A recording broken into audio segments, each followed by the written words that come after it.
Studio A in Texas, USA. It's hour number 2 of the All Things Automotive Car Talk Show in Wheel Time, and we thank you for joining us today. Just ahead, we're going to talk to racer Alex Udell, how he got involved in the sport and what he's piloting today. And we're going to also talk about racing tires and how much they cost, how do they differ, all about that. In our new car showroom is the Chevy Silverado. I'll take you for a ride. And later, our Ram Tracks feature, along with the stories making automotive news headlines this week. All that and more just ahead on the In Wheel Time Car Show. Along with Mike Out of This World, Mars down there on his cell phone. He doesn't say much during the show. Yeah, he's kind of ADD. Yeah, he's chasing down Alex, what he's doing. Is that what you're doing? Yes. Yeah. At least you're not messing up over here like me and don't have any audio ready for us to play. Well, but anyway. Mike's the man in charge. You're the voice of the show. I'm just a sidekick. Like we said last week, you are the Johnny Carson. I am the Ed McMahon. And and Gelman over there. And I am the walrus. All right. Boop, boop, be doo. Yeah, so while you're chasing down Alec Udell, I'm glad that you're chasing him down. Do we need to wait for a little bit, Mars? Yeah, before we yes, go we to him, do. we might want to get him on the air first. Oh, okay. Well, I see. I can't do any of that. I have no control over that. That's over there on that side of the office. This is the talent side of the office. This is the garage over here. Yeah. This is the talent side? I'm glad I'm over on this side because Are I'd you- like to spill. Conrad's trying to I'd like to spill stay some on of that both talent. sides. Spill some of that talent on me. You know, I wish that you could have been witness to the conversation that we all had before we went on the air today. That's the subscription to the show. We're going to get paid for that because that goes a little off color sometimes. A little? You have to check your age. Yes, it'll have to be 18 and over. Actually, 21 21 and yeah. over? Yeah, with 18-year-olds now. Some of those are still in high school like I was. Well, you were in, that's the hardest 7 years of your life was the 6th grade. It truly was. So anyway, our show today was supposed to be about road racing, SCCA. We talked to Richard Tomlin. We've talked to John Rawson. We've been down to Daytona. We've done all of that. And we were going to try to move it along to Alex Udell Racing. But, he's racing. He's not into any of this Zoom stuff. Oh, actually, he is. I follow him on Facebook. Well, how come he's not on with us? Well, he's coming on with us. You think? Yeah, because he's pretty active on his social media and stuff. We're drawing blanks on him right now. No, we're not drawing blanks. He's just not on. He's not answering. No, he's not. We'll get it figured out. He's a Woodlands, Texas young man who just graduated Clemson and has run in some of the clubs. We've talked to him before. We've had him on the show in studio Yeah. in the past. And quite a successful race car driver and is now currently driving for Team BMW. So he's driving for the factory BMW team. Really? Oh, yeah. So he's really elevated himself. I remember when he was on last time, he wasn't real sure where he was going, and I would say a little coy in saying what was – I imagine this was in the works at the time. And, he's landed a full-time ride with – well, full-time during the COVID is nothing. Yeah, that's not saying a whole lot right now. But a full-time ride with BMW. Speaking of that gives us an opportunity to talk about next week's program that we're going to have live here at this time, this juncture in the day between 10 a.m. and noon Central Time. And we're going to talk to the folks that are really the movers and the shakers, if you will, of the Houston area we're going to talk auto racing, car shows, all of that sort of stuff. So Mars was unable to get one computer working, so now he's taken over another one. And No, he's got it working. He's just trying to call in all avenues of calling that he Well, can. it's okay because I thought, if worst comes to worst, we could certainly talk about next week's show. But we're still on this week's show. Mm-hmm. So I brought a little something to the program. This was from Hemmings, another thing. Hemmings is a good... I always thought of Hemmings as for old people. The big, thick advertising book of every kind of car. Drill it down. You need parts. You need cars. Whatever it is. No, they got some great stories. And they send stuff on the internet all the time. So I got this.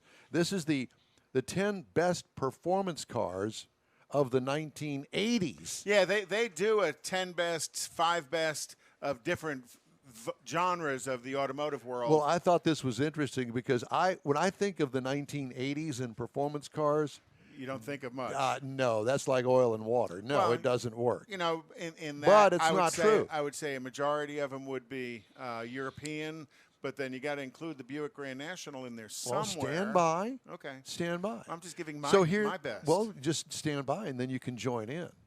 You were always one of those that the teacher had to, Conrad, we know your answer. Please sit down and let somebody else answer it, weren't you? Actually, I was. I know. I could tell. Kind of that annoying little snark in the back. Snark? Oh, yeah, because I'd usually have something snotty to say as well. Yeah, and guess what? Nothing has changed. I still do, right? Yeah, but you can't send me to the principal's office. No, not yet. Well, I'll find the principal. She's next door, actually. My high school principal just passed away at 95, John Sarkeesian. Okay, well, John. Rest in peace. So, top 10 best performance cars in 1980s, according to Hemmings. The 1983 Volkswagen Golf GTI. Oh, I would totally agree with that. Yeah. Kind of a segment starter of the hot hatch. Yes, it was, actually. Yeah. And actually, that car started much earlier, actually in 1976 in Europe, but it didn't come here to the States until 83. Thought that was pretty interesting. The 1984 Ferrari Testarossa. Remember when it came out with the big rakes on the side of it? Flat 12. Yeah, well, I thought, wow, that is the cat's meow. And that kind of started that straking on the sides as it was transferred to all kinds of other cars as well. Yep, exactly. And a picture of Farrah Fawcett. 1985 Chevrolet Corvette. 85. Yeah. Well, that year, Chevy's engineers tweaked the suspension, installed new, more powerful engine, the 5.7-liter small block V8 tune port injection, rated at a whopping 230 horsepower. But at the time, remember, now we're talking 80s, that was big. You got to remember that was versus the 1984 Corvette, which had the Crossfire injection on it, which was just a nightmare. That was so when totally, they went with tune port on the it, Crossfire. I completely forgot about that. They only made it for I think 2 years, but so that's why putting the tune port on it. The 1986 Porsche 959. That 959 was the all-wheel drive version of the Porsche 911 that had about 400 horsepower. It was quite a 444 horsepower from 2.9 liters. Twin turbo. Yeah.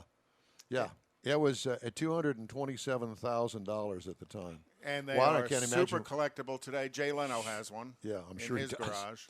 Okay, here's one for you that I can relate to. The 1987 Chevrolet Camaro IROC Z. Oh, yeah, with the 5.7. Remember the IROC yeah. Z? God, I wanted one of those. I had a Z28, but it was obviously much earlier than the IROC Z. IROC, International Race of Champions, and I love that series. Yeah. All allegedly identically prepared Camaros run by all of these famous race car drivers across different genres of racing. Right. NASCAR, drag racing, road racing, Formula One, IndyCar. And I'll never forget the races that they used to have at Daytona in the IROC Z. And they always used to wreck them and blow them up. They weren't their cars. They didn't care. Yeah, and not the 1982 Astro van. It was not on the list. The 1987 Rough CTR. Of Porsche products. So it was a 911 that Ruff had done some major modifications to. I'd never heard of such a thing, and I started reading it, and I realized, well, because it was a Porsche. Not that I have anything against Porsche, but I don't know anything about Porsche. I know that they make great cars. Yes, they do. I've driven a Porsche at one time in my life many years ago, and it handled like it was on rails.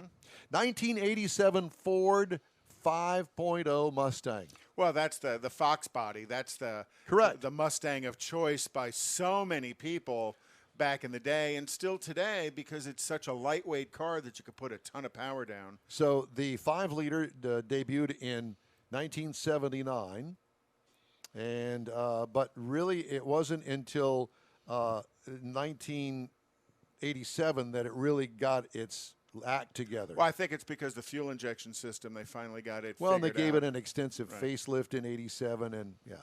So, 1987 BMW M5. Okay. That was just when AMG was starting to work, starting to do dirty work. And BMW's M series was always their performance platform. Correct, the M5. 1987 Ferrari F40. Oh, well, F40, of course. Yeah, but they didn't make very many of those, and that is basically a pure race car. And there's a couple of them here in town because I see them out at the meets. A friend of mine, Grady, actually owns one, and he's the president of the Ferrari Club here in town, or was the past president. At the time, it was priced at $400,000. Oh, it's easily $1 million car today. A twin turbocharged 2.9 liter dual overhead cam V8 making 478 horsepower at 7,000 RPM. Think about that, though.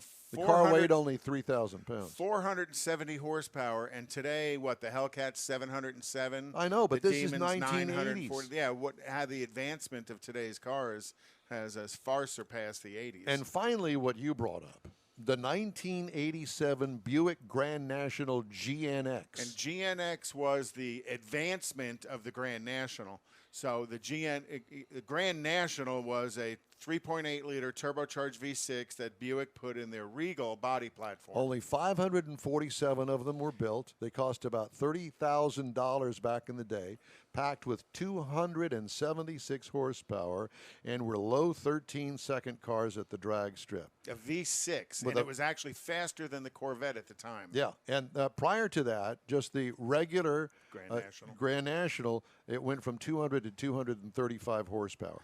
And the company that Buick had contracted to build the Grand National GNX was McLaren. Seriously? Mm-hmm. McLaren did the engine modifications. They did some of the body and suspension modifications as well. One of the coolest things about that engine was the turbocharger had a ceramic impeller as opposed to a metal impeller, which meant it was much lighter and it would spool up faster, so that power and torque happened at a lower RPM in a turbocharged car than it did in the normal Grand National.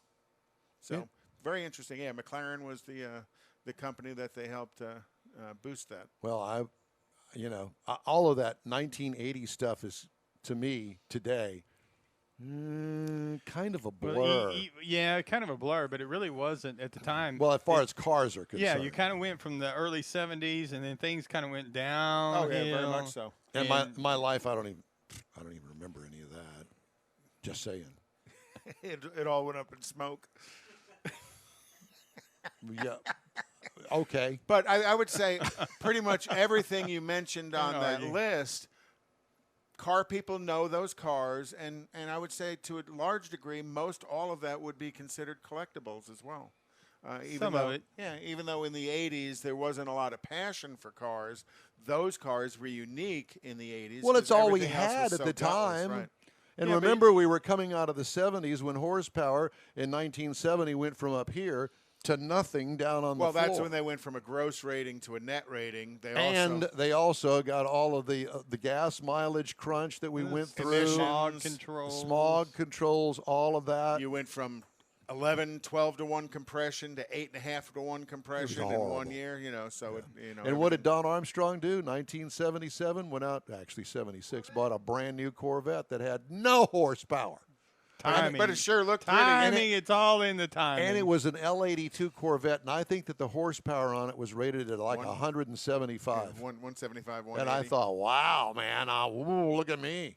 And today they've got, 4 cylinders that are putting out 300 horsepower. By the way, I got a chance to ride in the new C8 Corvette. I saw Craig this week. Oh, Did okay. you? And I told you that he bought one. Yeah. And so I got a chance to ride in one. And, when you're inside one, it's not much different than mine. I mean, it's a 2-seat sports car, except when you turn around and you look behind you and there's the motor, you're going, oh, there's the motor. Yeah, let me check the oil while I'm back here. And if you ever get to see one, I want you to look at the way that they did the glass, because clearly you have to have a rear view mirror, although it doesn't use the actual mirror when you put it in reverse. Cameras. A camera comes up on the rear view mirror. But you look back there with your eyes, and you see through a glass, and then you see the motor down below, and then there's the glass on the actual body in the back. And the top of the spoiler, because you really can't see much else besides the spoiler. Actually, you don't see the spoiler that much. Okay. But what you notice on the outside of the Corvette, if you're looking in from the outside, are vents back there for the engine heat to get out. Well, what happens when it rains? They've got this stuff arranged in such a way you can see right straight down, right into the engine.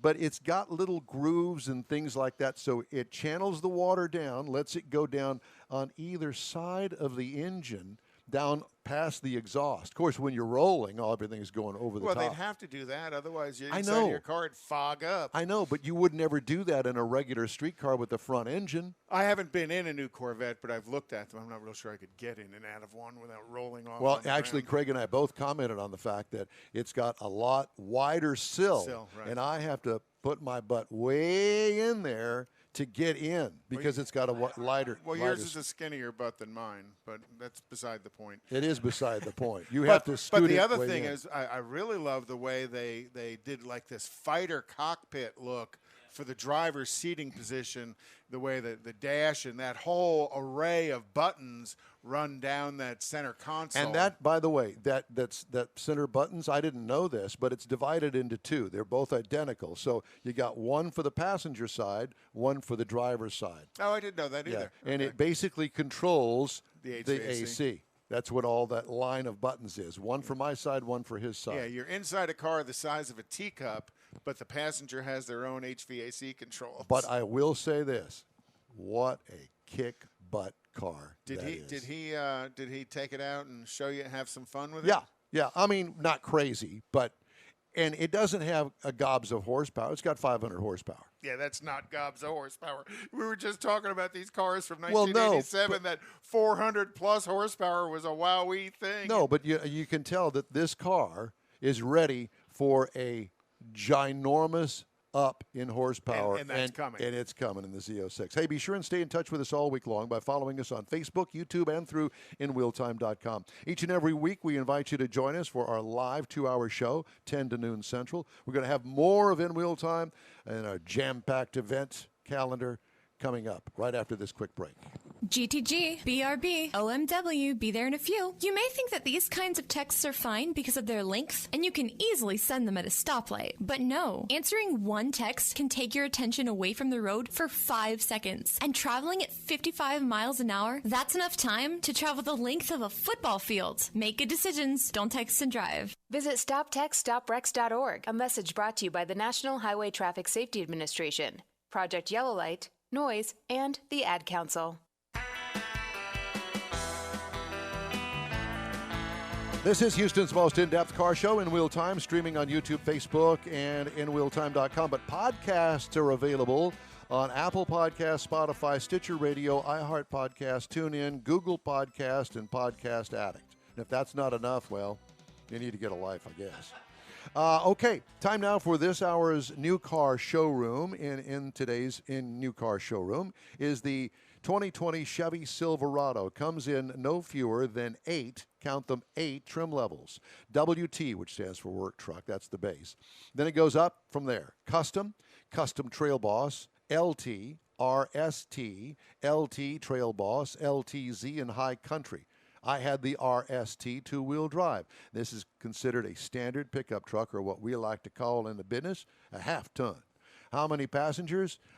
Seats 5 for most of us, but you can get a bench in front in the work truck. Exterior changes from last model year. It was new last year. Comes in 3 cabs and 3 bed lengths. And my partners over here keep fooling with their microphones and are killing me. Exterior changes, as I mentioned, 3 cabs and 3 bed lengths, new last year. Exterior features, masked headlights. I don't know if you understand that, but it's one of these kind of things with the headlights, that thing that comes around in the headlight. Do you like it? You may. I'm not a big fan. It has these grills uh, go from work truck black to elegant chrome, and that really kind of defines all the different trim levels. Leading edge ranges from front end fender gills for airflow that Conrad and I looked at and go, what? What I liked about it, rear bumper front footsteps. I know that sounds stupid, but it sure does make it nice trying to get into the bed of the truck with handholds up on the top of the bed. What could use improvement? It's got an odd front fender crease that kind of dips below the side view mirror that I just have a issue trying to wrap my mind around it. I mean, a lot of people like it. It's a personal choice kind of thing. Interior highlights include dual passenger side glove boxes. Dual passenger side glove boxes. Attractive cloth seats. Ours had the leather. Infotainment system worked well. Dash design seemed a bit dated for a 2-year-old truck. Cargo and trunk room, as I mentioned before, 3 bed lengths. What I liked about the interior was the comfortable and rugged front seats. I know I've got your microphone turned off because, y'all can't stop fooling with your microphones down there. What could use improvement?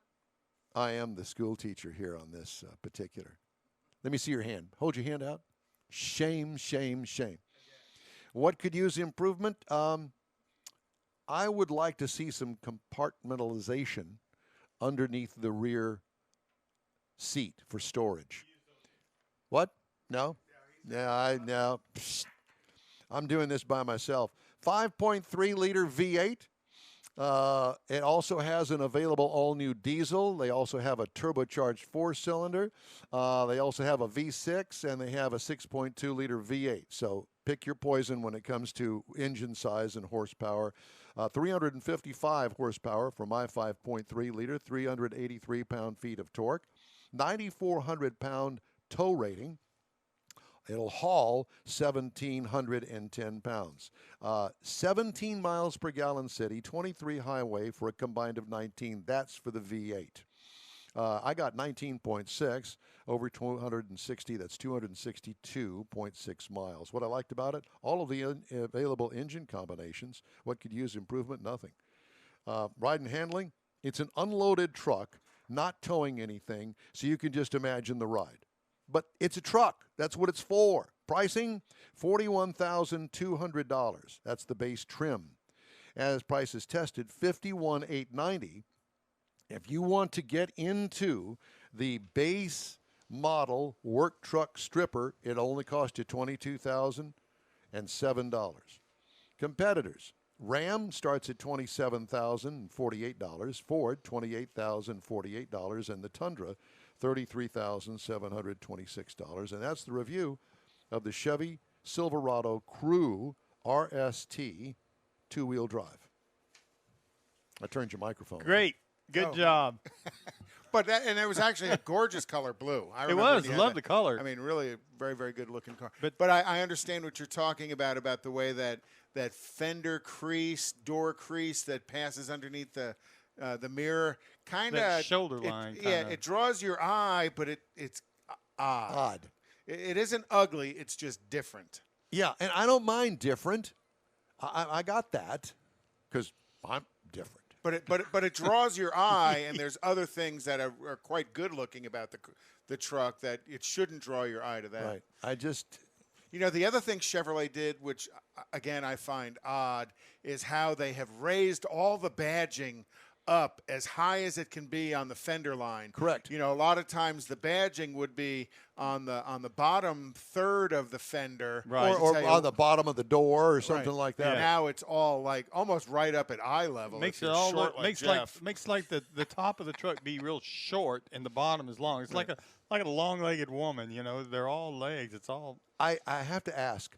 At what point do they stop growing the size of a half-ton pickup truck? This thing is big, man. I don't think it'll fit in a garage. No, it won't. It won't fit in mine. No, it won't. You got just a standard double-car garage. Yeah, no, it won't. I guarantee you. All right. Why don't we do the events calendar? Well, again, on the events, a couple of things that are coming up, and that is next Saturday is going to be Freddy's Steakburger monthly cruise-in at where is it at? In Magnolia, at the Freddy's Steakburger in Magnolia. Have I ever been to a Freddy's Steakburger? I don't think I have. Well, there's actually one just down here on 59 that they do one. There's one in Katy, and it's all Showplace classics. And Kerry Kirkley. But what kind of burgers do they have there? Kind of a what was the other steak place? Steak and Shake. That kind of a burger. It's kind of a real high grade meat that they start off as a ball and then they flatten it out. Is it beef? Yeah, it's beef. Is it beef? It's goat. It's roadkill. Have you been to one of these Freddy's? Oh yeah, the one up by Eldridge is where they do a Sunday night. He does a Sunday night cruise in, and I go to that quite a bit. They're also going to. There's going to be out at Traders Village next weekend is the Father's Day Out car show at Traders Village. And they do that every year. They're asking for spacing between the cars as you come out and bring your vehicle. And then the Costco in Richmond on Richmond Avenue at 3836. They're going to do a Father's Day cruise as well. That's going to meet up at 8:45 a.m. What day? That's Sunday next on the 20th. On Father's Day. On Father's Day, correct. Okay. And then on Saturday, the 20th, there's going to be a Father's Day weekend show at Chambers Town Center in Baytown on the corner of I-10 and 146. And that's going to be a judged show. I think there's 36 categories. It's like $25 to get your car in, and they're going to have a judge show. Pretty cool. Lots of stuff coming up, lots of stuff to go do. I'm kind of waiting to hear from Stan. And it's all around the city. Well, I'm kind of waiting for you to call Stan and find out because I can't wait to get back to Tailpipes and Tacos. And we've had a number of folks have reached out to us through social media asking us what the status is. And we're like, we don't know just yet. Okay. Yeah. Well, we'll call him and figure it out. Okay. If you got a question or comment, shoot us an email, info@nwheeltime.com.